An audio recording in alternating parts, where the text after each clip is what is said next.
In an age long past, when the echoes of the Kurukshetra war still trembled across the earth, the mighty Pandavas wandered like shadows, their hearts heavy with the burden of destiny. The kingdom they had won lay silent, but their souls roared with the agony of kin slaughter. To free themselves from the stain of war, they turned their minds to Mahadev, the great Lord, who alone could break the chains of their karma. But Shiva, the Lord of the cosmic dance, did not wish to see warriors whose hands were soaked in blood. He became the ascetic who withdraws, the yogi who vanishes, leaving the sacred city of Kashi. Shiva journeyed northward into the realm where mountains stand like sentinels guarding the sky, the Himalayas, eternal and unyielding. The Pandavas followed him, like pilgrims chasing a disappearing star. They crossed dense forests, forded thunderous rivers, and scaled cliffs where even the wind faltered, all in their desperate search for the dark-throated Lord. But Shiva, unwilling to forgive so easily, hid himself in a place that would come to be known as Gupta Kashi, the hidden Kashi. There, amidst the whispering deodar trees, he shed his radiant divine form and became a bull Nandi, the very symbol of Dharma. He was a magnificent creature, a divine bull of unmatched brilliance, as strong as the mountains he walked upon. The Pandavas, however, were avatars of purpose. They could feel Shiva's presence, just as the sky feels the coming of lightning. They knew he was near. Bhima, the giant among them, with his immense strength, stood with his legs parted across the valley, forming a living gateway, formidable and immovable as the herd of cattle passed. Beneath him, the divine bull refused to bow. He tried to escape, thundering like a cloudburst, but Bhima seized him with the same hands that had once broken chariots and elephants.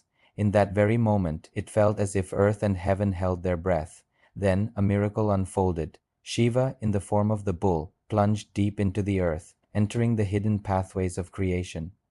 His body dispersed through the land like a divine fire splitting into countless sparks. Where his hump emerged from the ground glowing, immovable and eternal, there arose the sacred land that would be known as Kedarnath, the field of the Lord. His arms surfaced at Tungnath, his face at Rudranath, his navel at Madamaheshwar, and his divine hair at Kalpishwar. Thus were formed the Panch Kedar, the 5 sacred thrones of Shiva in the Himalayas. Seeing the hump of the great bull rise from the rocky ground, the Pandavas fell to their knees. A radiance brighter than a snow-covered sunrise poured from the emerging form.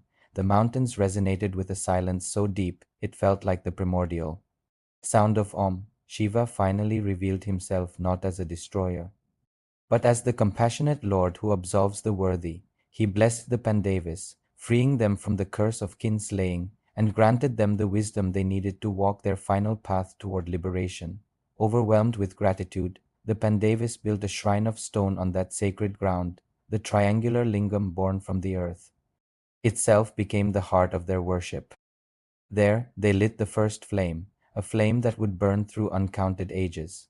The winds of Kedara carried the smoke of their offerings into the heavens, a message carved in incense, declaring that the sons of Dharma had found divine forgiveness. Centuries passed, the footsteps of those great warriors vanished into the fog of myth. Then the great philosopher Saint Shankaracharya arrived. He journeyed to this remote shrine, restoring the temple and anchoring its sanctity for all future pilgrims.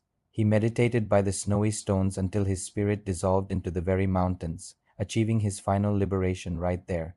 Through his efforts, Kedarnath became more than just a temple of stone.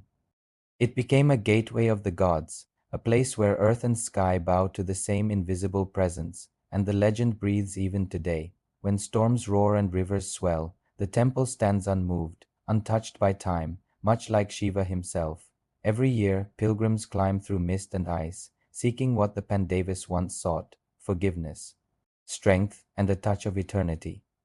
Because in Kedarnath, the Lord is not worshipped as a statue crafted by human hands, but as the living mountain, the unshaped lingam, the very pulse of the Himalayas. The story of how he appeared there is the story of grace, descending upon the world like snowflakes that melt into blessings. Thank you for joining us on this journey to the heart of the Himalayas. If this story moved you, don't forget to like, share, and subscribe for more tales from the heart of our traditions.